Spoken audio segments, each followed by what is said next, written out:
Hello and welcome to another episode of the Real Estate Investing Club, the place investors go to learn tips, tricks, and stories from other investors in the field. Before I introduce today's guest, I have three short housekeeping items to cover.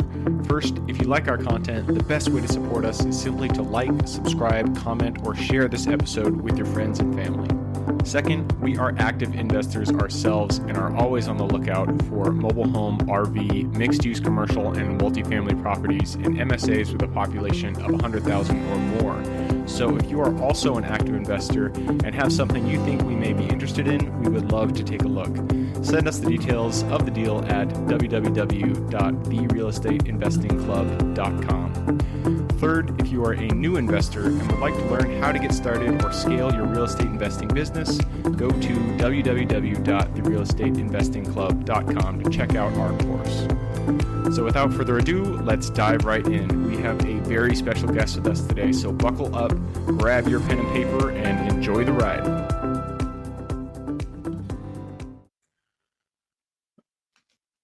All right, we are live.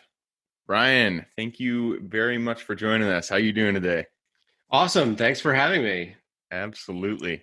I always start out every episode. I like to hear from the guests. Tell us where you're from and how you got started in real estate in the first place.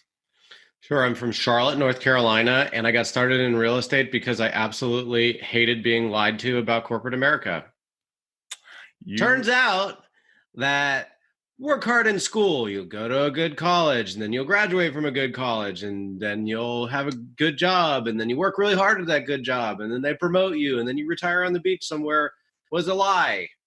Turns out what that is stress yourself out during high school, and then stress yourself out some more during college, and then stress yourself out some more while you're getting your master's degree, and then stress yourself out at a job that you utterly hate, and then look at your bank account and go, oh my gosh, I have more student loan debt than cash.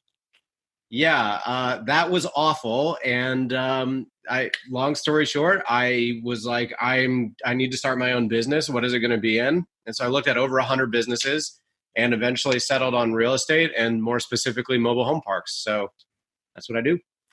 Absolutely. That is a story that I relate to very well. So yeah, you went through the whole school thing. You got kind of disenfranchised or disillusioned, I suppose, and you jumped into real estate after that. Does that sound right? Yeah, and I was dumb enough to double down on school. Hey, maybe one round of it wasn't enough. Let's go back. The master's degree. Yes. I did half of that. I went into the master's program and then I bounced after that. I was like, can't do it. I just can't do it. Awesome. Yeah. I love it. Well, so awesome. So tell us where, you mentioned you're in mobile home parks right now, which is, I'm really excited about because this is what me and my partners focus on as well. So we're going to jump into that in a second. Sure. But first, tell us a little bit about your group and what you guys do today. Yeah, so we have been at it for 5 years. It's myself and my business partner, Ian Tudor. And we've purchased 14 mobile home parks over the last 5 years. It's roughly 1,400 pads. We've sold out of a few so we could have our own capital and not have to rely on raising a fund and worry about a pref structure or yada, yada, yada. And so we basically have one of our friends. It's three of us, and that's it. And it's wonderful because I literally work from home. And we've got 3 under contract right now. We've bought 2 in the middle of a pandemic. So we bought 4 last year. Yeah, I mean, we're growing. And again, I think the most fun part about what I do is I don't have to worry about investors. And I don't have that pressure of having to allocate capital. And basically my strategy is buy really rough stuff. I mean, I definitely buy nicer stuff too, but my ideal property is something that I buy for absolute pennies on the dollar that just needs a big, major overhaul, and then turn over the bad tenants, bring in some good tenants, dump capital into it and make it a really nice property and refinance it and move on. And I've got to say, there is nothing, Gabe, or not many things that make me happier than looking at pictures of properties I buy before and after. Because let me tell you something, if you weren't paying attention to the news, there's an affordable housing crisis in this country, and politicians would love to spew the rhetoric about it and love to also not do anything about it. And to roll into a property where you have drugs and crime or just mass vacancy and issues with infrastructure and homes and yada, yada, yada, and to be able to go in and pretty it up, make it safe, make it clean, bring in people who really deserve it. That is a wonderful thing to spend my time doing, is to help people find good, affordable housing. And not only that, we started a partial college scholarship for the kiddos in our communities. We finally wrote our first check for that this year, which was really exciting. We also partner with PayLease so we can help our residents build their credit while they pay their rent. And we do a ton of other things. Right now, we're working with a lunch program since kids aren't in schools right now. I want to help preserve and enhance affordable housing and help my residents at the same time. So it is just an absolute, it checks every box. I mean, we make good money, we have a lot of fun, and we help people. I'm absolutely passionate about what I do. I love it. I mean, you kind of resonates with me, everything that you just said. That kind of leads me into the first question that I wanted to ask is, Sure. You've touched on it a little bit, but why, there's real estate is a huge field. There's so many different asset classes to jump into. Why did you decide to jump into mobile home parks? Do you guys do RV parks as well, or is it just mobile home? I have had about 50 plus or minus RV pads out of my 1,400. So it's sprinkled in there. I mean, it's kind of like park on homes, and you can't avoid them. Yeah. So we've got a cherry on top RV, but for the most part, we're mobile home park guys. Gotcha. So kind of why did you decide on that asset class? What kind of drew you to it? Sure. Well, first off, it was literally years of introspection and asking myself some really brutal questions about who I was, where I was at, what I'm good at, what I'm not good at. And that sucked a lot, having to be really honest with about who I am and what I'm not. And after I allowed my ego to just take that absolute bloodbath of a beating, I had kind of like a come to Jesus moment about who I am and where I could go and what I could do. And through that whole process of self-discovery, I realized real estate is something I was really passionate about. And then it was just a question of what in real estate. And I just kind of realized, because I can't remember which book it was that I was reading, but the author basically argued you should think back to discover who you are. You should think back to what you did as a kid without anybody having to ask you to do it. And for me, that was tutoring underprivileged kids. And I found myself doing that in adulthood too. Even, again, no one asked me to do that. It was just something I was naturally inclined to go and do. And so while I was thinking about, okay, I definitely want to do real estate, and I definitely enjoy educating kids that didn't have the advantages I had growing up, I went, it's got to be affordable housing. So then you zoom into affordable housing, and then you find mobile home parks. And I'm a former car salesman, and mobile homes are very similar to cars in a lot of regards. They both have titles. You have to have a license to sell them. I mean, there's so many similarities that it fit my skill set that I had already developed in my 20s. It fit my passions, my skill sets. I mean, it was just a direct bullseye hit. And I'm proud to say, this is what I am meant to do. This is who I am supposed to be when I grow up. Awesome. Well, hey man, I'm glad you found your path. It sounds like you guys are really doing well on it. Nice. So I want to jump a little bit further into, the nuts and bolts of your business, how you run it. Sure. So, real estate, it all starts, it's a continuum. You buy it, you flip it, or you fix it up, you stabilize it.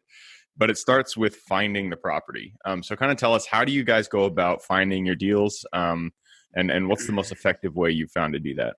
Yeah, we do it all. We've done mailers, we do cold calls, we do outreach to brokers, we network, check LoopNet. We do everything. But the truth of the matter is, I'm able to find deals in front of my face because I can underwrite better. And I can underwrite better because I'm on my properties. And it really bugs me when people want to be armchair property owners. I taught myself Spanish. Oh, I wow. literally can speak Spanish now because I realized that would give me a competitive advantage.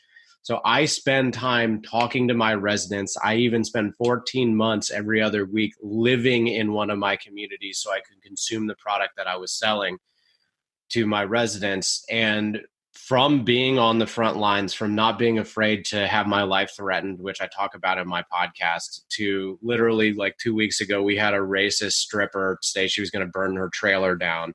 Like I could talk for hours about ridiculous things that I've seen, but through that process of being my own operator, it's allowed me to get started with literally negative money. I mean, I had more student loan debt than I had cash. So I realized I had to be a property manager to be able to go full time.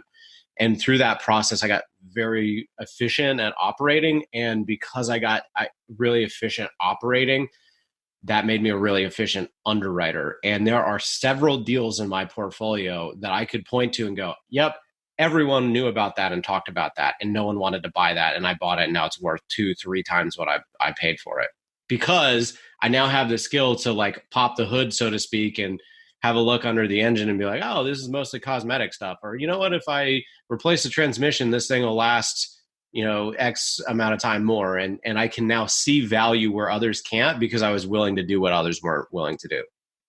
I love it. I love it. So I'm going to follow that track a little bit further. Sure. You said you guys, you bring in the leads, cold calling, mailing, et cetera, et cetera. So basically the standard things that you kind of assume. Do you guys use digital marketing at all, or is it just, the funny thing is, in this space, everyone likes to talk about how there's a lot of mom and pops, and then very few people I know actually like to pick up the phone. And the truth is, when the phone is probably the best way to get a mom and pop and it's more than just that.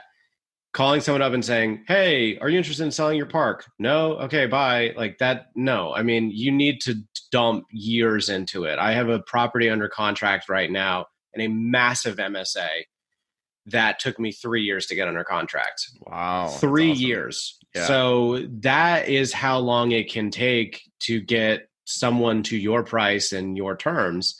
And the thing of it is, when people they're stuck in their job and they're using real estate as like a pipe dream escape because they hate their boss, or they want to go, rush and get quick, easy money. The truth of the matter is, the great deals out there where everybody wins, the seller, us, the tenants, everybody wins, are not ones you just jump on mobilehomeparkstore.com and I'll buy a 10 cap. No, it's ones that you grind out for years. It's one that you overcome objections. You pump someone full of value for years and don't expect anything in return. It is not a complicated business. It is a long, drawn out, block and tackle type business. Nothing fancy. Just you got to go and do what's not sexy, what takes a long time. And a lot of people don't like to hear that. Hey, Ryan's closed 2 deals so far this year. He's got 3 under contract. Great. Hooray. That took me 5 years. Okay. My first year, I bought nothing. My second year, I bought 1. So wow. It takes a long time. So kind of going, I wanted to go into underwriting, but I'm going to ask one more question on this, Sure. on this line here. So you just said your first year you didn't buy anything. That's often common with people, just getting started in real estate, who want to, they're really excited, but they just can't pull the trigger, or they just don't know how, or they don't have the capital. So it sounds like you started from a negative balance sheet in your own bank account, which is, right. That's not an advantage to you as an investor for sure. So how did you overcome that negative balance? How did you get your first park? OPM, other people's money. Oh, nice. Yeah, you have to. And basically what I realized is there's 3 legs to any deal. I'll credit my friend Andrew Keel for bringing that up to me. Basically, every deal has 3 aspects. You have to have a willing seller, right? So someone who goes, all right, I'll sign over the deed, it's yours. But that person is going to want money. So be it debt or equity or a combination of both, you have to bring this person money. And then the third kind of leg of this 3-legged table is the operations. And like my friend Coleman Bubis says, everybody likes making the babies. No one likes raising the babies. And what I mean by that is the operations is really the hardest and most important part of those three, because you can brag all you want that you syndicated a bunch of money and closed a deal. But the truth of the matter is someone's got to be there to operate it. Yep. And it's not really value add unless you pull off the business plan and successfully operate. And so I see a lot of people on LinkedIn and on their, in the market talking about how many assets they have under management or how they close this big deal. And then you ask, like, have you ever been to your property? Have you ever talked to your residents? What contractors do you know personally? Like when I went to this deal I was talking about that I had under contract for 3 years, I went and I had 3 people I hadn't seen in years drop everything they were doing to come and see me. Think about that. Do you know why that is? It's because I put the time face to face in with these people, and they all wanted to see pictures of my son and yada, yada, yada. So it's like, again, like if your listeners get anything out of me, I really hope that there are 2 things. Number one, you go, oh my gosh, this is way harder than I ever imagined. And number 2, then they get excited. Oh my gosh, it's way harder, which means if I really want to kick butt here, there's not going to be a lot of competition because most people like easy, not hard. Absolutely. And that's funny because I often thought that when I was first getting into real estate, I was like, man, why there's just so much competition out there. Of course, there's no chance I can't get a good deal. But But the truth of the matter is it's much harder than people think to find deals, to stabilize deals. And so the competition isn't as fierce as you perceive it to be. Just because you're willing to put in more effort than other people are to really create value in the deals Correct. That you work. So and time, don't forget that too. Effort and time. Absolutely. So I want to move on to underwriting. Sure. We all know that when you buy any asset, you basically make the money when you purchase. To an extent, I don't truly believe in that 100%. A lot of it comes from operating, but it is true that when you buy the property, you can't buy it at a loss, or else it's just not going to be a great asset for your portfolio. So that comes to underwriting. Underwriting is one of the most important parts of purchasing the property. How do you go about underwriting your mobile home parks? What are the things that you look for that other people don't?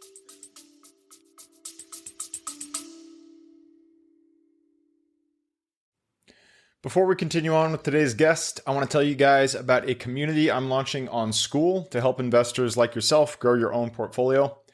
In this community, you'll get access to all the docs I use, all the systems I've built, everything I've used to grow my own portfolio, as well as instructions and guidance on how to get out there and find great deals, how to finance those deals, and then how to manage them for great returns. Since we're just launching it, the price will be set at a measly $20 per month, and whatever price you join at is the price you'll have for life. We will be increasing the price as the group grows, so if you're at all interested in growing your portfolio along other investors, now is the time to join.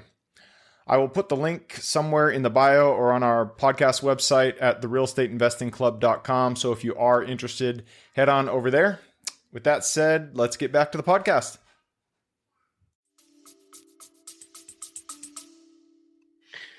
Yeah, well, first and foremost, there's several directions we could go with this.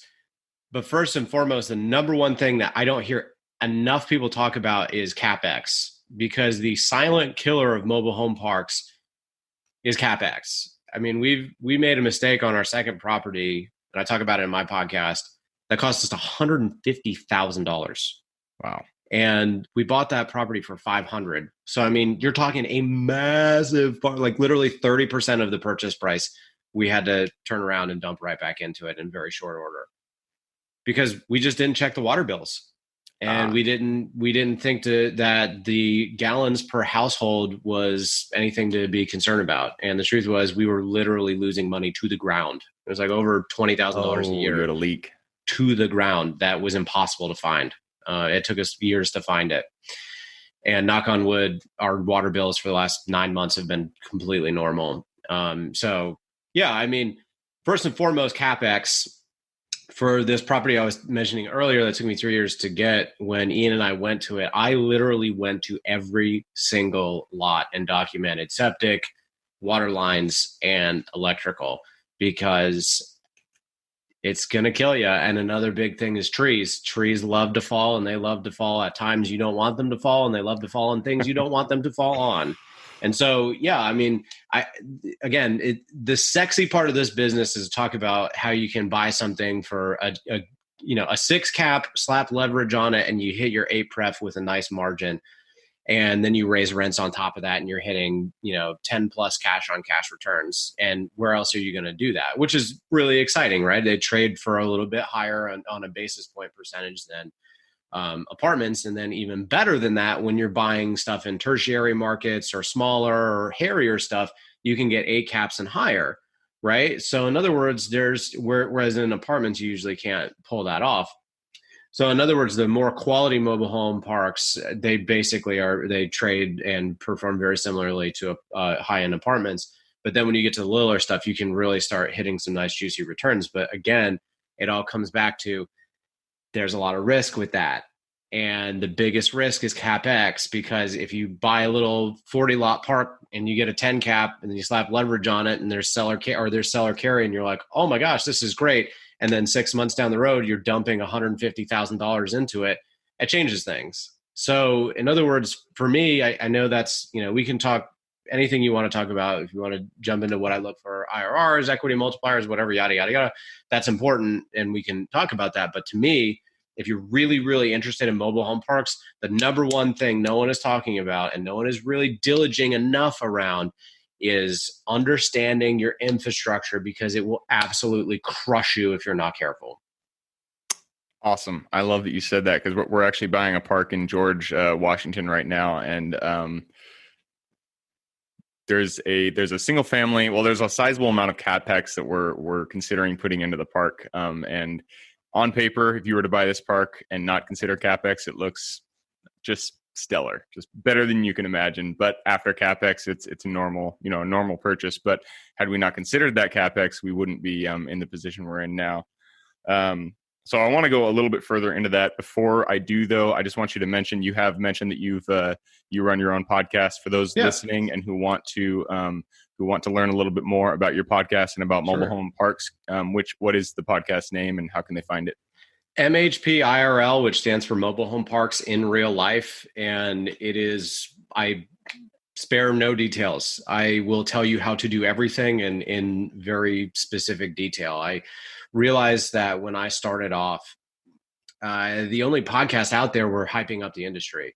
Oh, wow, like you don't have to fix toilets and roofs, and it's a coupon clipper, and you buy them for 10 caps, and then you're making 20% cash on cash returns.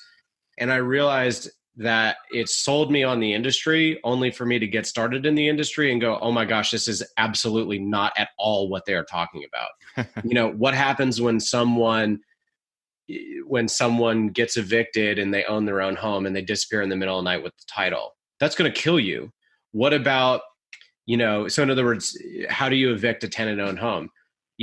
What about infill? Okay, well, I have a home that I moved in February. It's now July, and the county will still not approve even though everything is done, sewer, everything, the skirting, it is done. It is ready to go. I have a buyer lined up. We are done.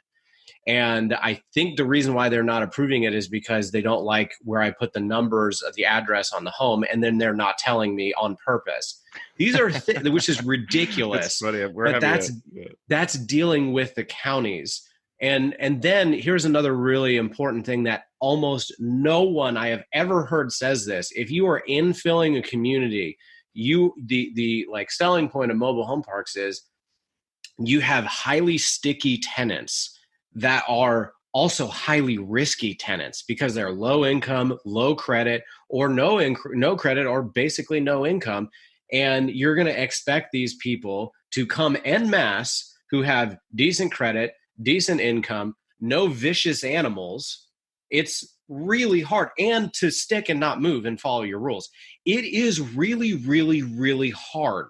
You're taking in high risk tenants for like $300 a month. No one is saying this. And it was so enraging to me. And I found myself complaining about how basically fundraisers were going out and trying to influx the market with hype so they could take investment dollars. and just omitting really key details. And if you know anything about me, it's that I don't like to complain and then not do something.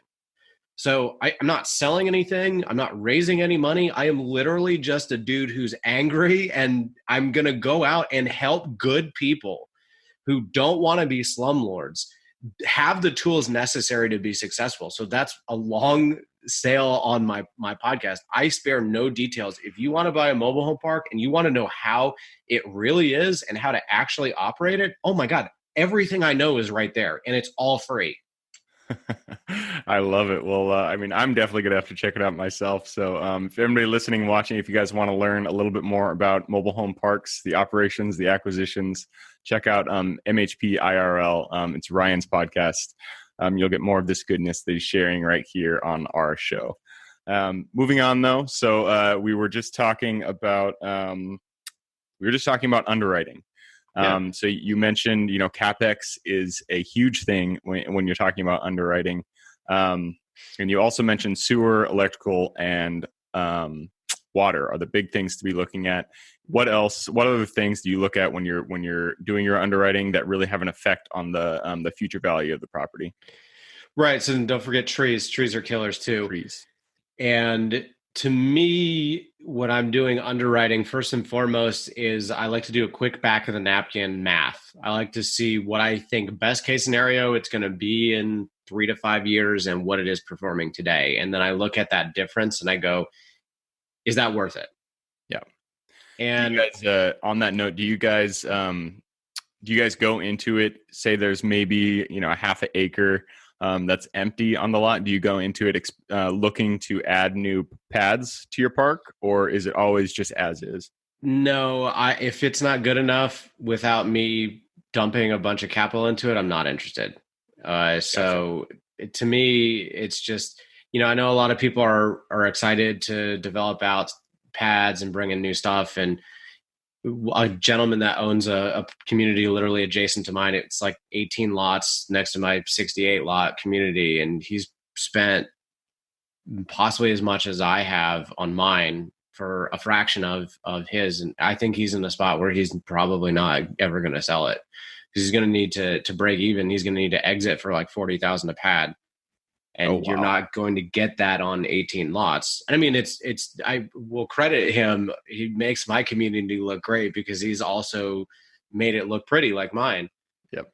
Which is great. But for 18 lots, I mean, to spend close to as much as you bought the thing for, his basis is out of control now. And so in other words, and that's all because he had to cut down all sorts of trees and brush and then build out pipes and infrastructure and concrete pads. And then he spent way too much on bringing in homes that were used, because I went through it with him, and I sat back and I'm like, what are you doing? But that's his strategy. And I love that, that I can be wrong and someone can challenge me. But to me, I'm not really interested in buying something to then go and dump a bunch of capital into, because you got to think about it like this. When I move even a used home in, so I'll give you for example, the one I was talking about earlier that I brought in February, and COVID has delayed it. My basis on that is about $30,000. I only bought it for $5,000. Think about that. It was in good shape. I mean, this is an early 90s massive home. We had to replace the roof. We had to do all sorts of stuff on the inside. We had to build out we had to redo the sewer and water connections and completely redo the electrical connections outside of the home, and yada, yada, yada. We're at about a basis of $30,000. We don't have someone who's going to come and give us $30,000 cash and not want to rip the home from the community, right? So in other words, I'm going to need to get that money back slowly and over time. And even if I get it back in an aggressive, say 3 years, I would rather have that $30,000 right now than in 3 years, because right now I can buy more properties with that $30,000. So to me, and that's one home. Imagine if I'm bringing in 10, that's $300,000. If I'm moving in 100, that's $3 million. Is it worth that to make a decent return, or buy multiple properties? And to me, dumping in the capital to do stuff like that is really inefficient. So that's kind of how I think through that. If the homes are there, even if they're atrocious and it's going to be difficult to get the titles and there's a rough tenant base and it's all park on home or whatever, if the homes are there and I don't have to dump money into building out new infrastructure, I'm excited. Makes sense. That it makes a lot more sense, and it's surprising how much capex it takes to put a pad in. I thought when we had first looked into it, I thought it was going to be maybe $5,000. It's not. For those of you, it's really expensive. Go quote it. So I'm glad you brought that up. You also mentioned something that I want to jump into. You mentioned park-owned homes. Yeah. So whenever somebody looks at, if people listening, watching haven't gone into mobile home space yet, you generally, when you look at a park, they're either going to be majority owned by the tenant, so park-owned or tenant-owned homes, or they will be owned by the park, so park-owned homes, POH. So for your park-owned homes, your tenant-owned homes, what do you do when you're looking at the park? How do you go about selling those homes? Do you keep them? Do you keep the tenant-owned homes park-owned homes? Sorry, I'm screwing this up here. No, you're good. Park-owned homes. Do you keep those or do you sell them to the tenants? It depends. It's market dependent. So I'll give you for example, my Asheville community, my lot rents at $315, and I can rent my park-owned homes for over $1,000. Wow. Yeah, and I have seemingly unlimited demand for it, which is insane. So when you look at Asheville, you're like, oh my gosh, there's a delta of $700. Can there really be $700 worth of repairs a month? And I've had that property for about 3.5 years now, and the answer is unequivocally no. It just doesn't make sense to sell it. And better than that, most of those tenants are original tenants. So they're extremely sticky, which is insane to me. So you compare that with, for example, Spartanburg, South Carolina, which we were talking about, your Blacksburg community. Rents there are just not that high. And my lot rent's pretty darn similar. I'm at $295 there. So it's about a $20 difference. And rents there are like $600. Can someone do $300 worth of damage a month? Oh, yeah. If I have to replace an HVAC or a roof or something like that, forget it. And if you have turnover on top of that, and then you have to dump several $1,000s into fixing it, oh my gosh, it's a big difference. So in other words, the way you got to look at this is it's very market dependent. But from a 30,000 foot view, most people don't like park-owned homes, and I'll tell you why. Because you have to worry about a roof going out or an HVAC going out and heavy tenant turnover. But I like them, and I like them more than just that. Most people don't, and that makes me different, which gives me an advantage. I like them because I have control and because it's hard. High risk, high reward. That's exactly what they are. You got to have a license to sell more than a handful a year, depending on your state. But once you get your license, which we have, it took us like 6 months, which in South Carolina, which was a disaster, but we got it and we just renewed it, which is awesome. So, you got to get licensed, but as soon as you're licensed, then you have options. You can keep renting it out if you have a good tenant. So for example, I got rid of all my Section 8 because I utterly hate Section 8. It's also very market dependent, but I have one gentleman who is just an absolute dream. And so I'm keeping that as a park-owned home. He's partial Section 8 and he pays the rest and he helps the community. He's been there for like 30 years, doesn't want to own it. Hey, no objections to me. I'm going to keep it. Then I have the option to rent to own it or lease option it, depending on your state. And the cool thing about that is you can get those elevated gross revenues coming in and not have to fix anything and have someone who's ecstatic because they have no credit or bad credit and you're the bank for them. And it's great because the title is in your name. So if they default, guess who's getting that back? You have control. And then what you can do too is if you move in a home and you don't want to spend $30,000 like I did to fix up this home, you can have someone you've built a relationship out over the years literally do all of that for you. I have several people that I know that don't speak a word of English. They're Hispanic. They're full citizens and everything. And because I speak my broken Spanish, I've developed relationships with folks for years who I'll buy something for $5,000 and move it. And then they'll buy it from me for $5,000. I'll take a $2,000 plus or minus dollar loss, but then they'll start paying me my lot rent immediately. Then they'll dump $20,000 into it, keep it as a rental. they win. The people who are living there, renting from them win. And I win because I don't have to spend $30,000. I get my lot rent now. So there are a bunch of different clever ways you can go about it. But I love Park on Homes because I am on my properties, being my own property manager, asset manager, whatever you call it. And now that I have employees, now I can really start to scale my business seriously because I have these skills. So to me, I want what's tough. I want what's high risk, high reward. For someone getting into it, I would definitely recommend you go more tenant-owned home because it's less to have to worry about, but it's also less reward. So that's kind of how I think through that. I like it. And that actually kind of piggybacks into the next question that I was going to ask. Say you do buy a park that has a bunch of park-owned homes. I'm getting those two screwed up in my mind. Do you repair, replace, or destroy? Completely depends on the home. So I've sold as is, handyman specials. Those are high risk, high reward. You really have to know who you're selling it to. I actually talk about this on my YouTube channel and my podcast. Like you really, if you're doing a handyman special and you're going to sell something for like $500, that's atrocious. You really need someone who has the experience, the time, and the money. And if any of those three are missing, you are toast. You have someone that lacks experience, they're going to make that home even worse. You have someone who doesn't have the time, you're going to have a Miami. And what I mean by Miami, if you ever go to Miami, it feels like a really nice ghost town because a bunch of foreign money owns all these condos and no one's in them. Right. Really? So like, I've had that. Ian and I joke about that. We've had communities before where we sell off a bunch of handyman specials, and we made the mistake of selling it to people who have money, who can invest in them, have the experience, who know what they're doing, but they're really good at what they do. So they don't have time. And all of a sudden you have all this lot rent coming in and you have these homes that are just vacant.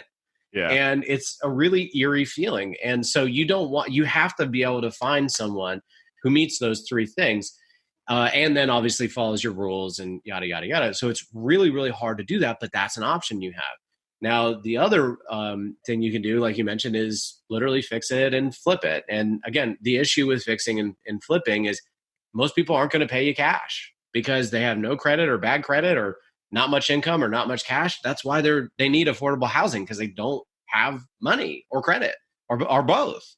So you go spend $10,000, $15,000, $20,000 rehabbing something, and then you rent own it, lease option it, sell or carry it, whatever, yada yada yada.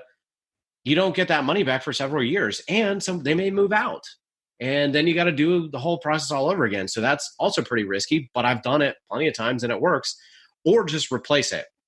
And I've had to do that before too. I've got a property I just bought earlier, like literally about 30 days ago, where the home's burned down. So I'm going to have to remove that, replace that with something newer, nicer, and improve the quality of the community. Hooray. But again, it's the same spot.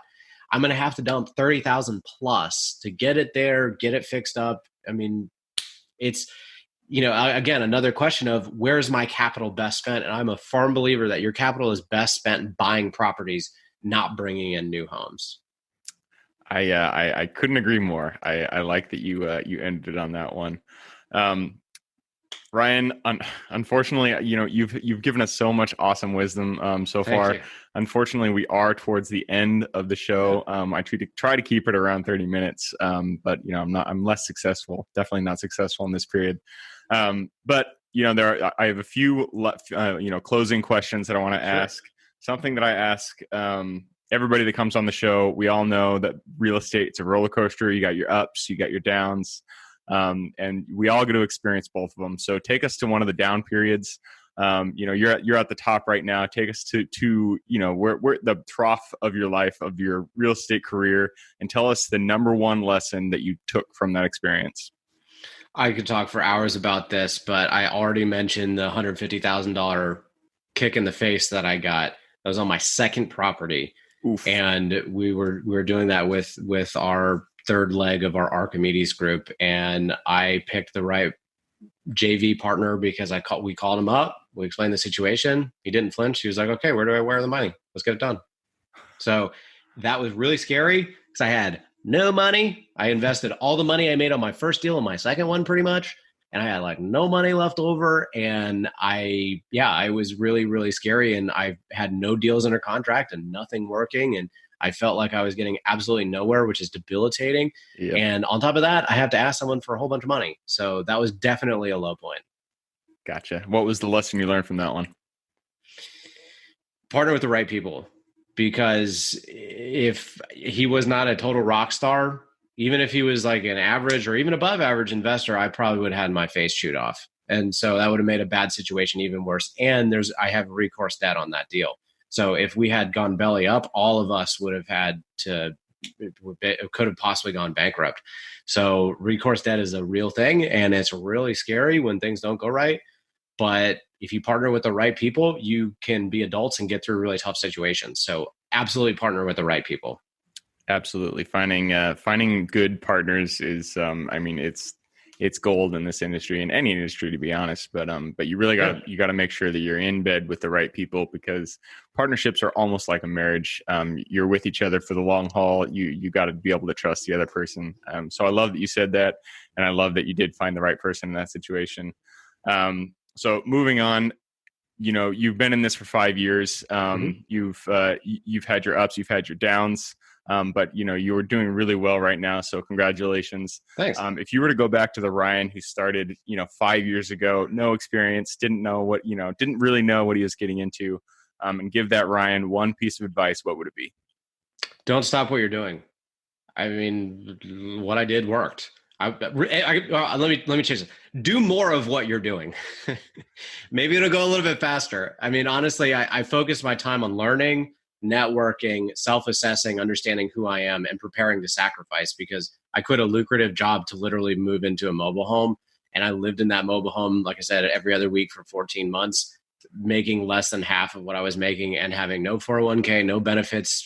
I was hours away from my family and my friends. It was really tough and really scary. And it was all with recourse debt over my head. And it was the happiest I have ever been in my life. And that honeymoon phase has not worn off, because I found what I'm meant to be doing. So if I was to talk to myself 5 years ago, I would say, thank you. You've made the right choice. Just keep doing it. Do it harder. There you go, ladies and gentlemen. Do not give up. And I would like to echo that myself. Just don't give up. When you jump onto a new path, it always feels shaky. It always feels like it's not, it doesn't have solid ground under you. Just keep moving forward. You're going to make it if you just keep your eye on the prize and keep focused. Awesome. Well, I'm glad you pulled through that one. So we are at the end of the show here, Ryan. If we all need to receive things, you've given us a lot in this episode. Yeah. So kind of, if somebody were to bring you something, what would you want to receive? So I'm a giver. I don't want to receive anything. But if I gun to my head, pick something, here's what I want. I want to help you. I want to help you go out and be more successful. One of the best things that I get in return is when someone calls or texts or emails and says, hey, I took your advice and it worked. And I'm so thankful. Like, that gratitude coming back to me is worth everything. Like I mentioned earlier, I'm not selling anything. I'm not raising any money. I just really enjoy helping people.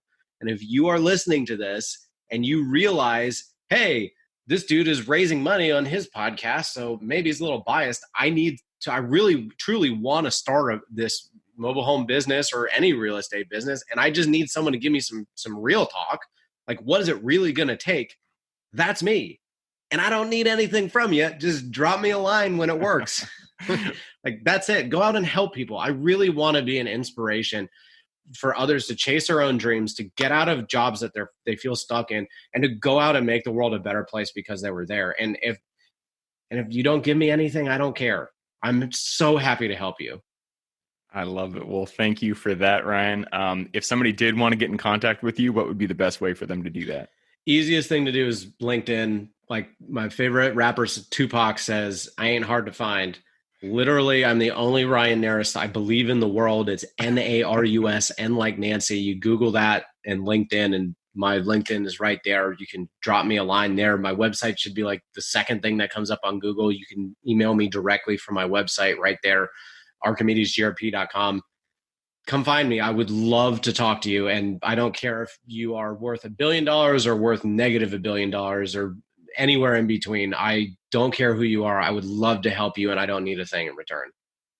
Awesome. Well, there you heard it, ladies and gentlemen. If you want to get in contact with Ryan, I'm actually going to put his LinkedIn URL in the show notes, so you can go there, click through, or you can just Google Ryan Narus, Narus in LinkedIn search, and you'll be able to find him there. So again, Ryan, thank you very much for jumping on the show today. I really appreciated it, and I know everybody else did as well. For everybody that's here with us today, thank you guys for joining, and we look forward to seeing you guys on the next episode.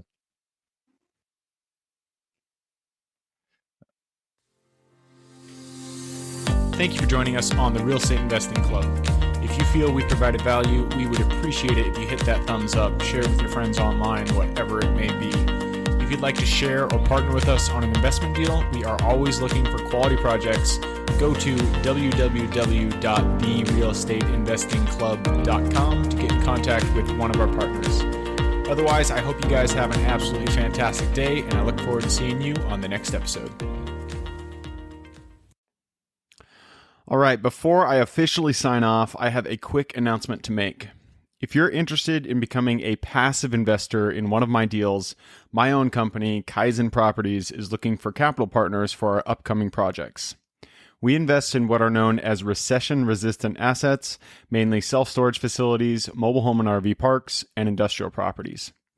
If you're interested in investing and would like to learn a little bit more about my company, our investing criteria, and some of the previous projects we've done, go to the Real Estate Investing Club podcast at therealestateinvestingclub.com and scroll all the way down to the bottom of the page. Click on the Invest With Us button. That'll pop up the investor form. Fill that out, and we will reach back out to you as soon as we can. Or if you prefer a little bit more of a personal touch, you can reach out to me at gabe@therealestateinvestingclub.com. So really, that is it. Again, it was a pleasure hanging out with you guys during this episode, and I look forward to seeing you on the next episode.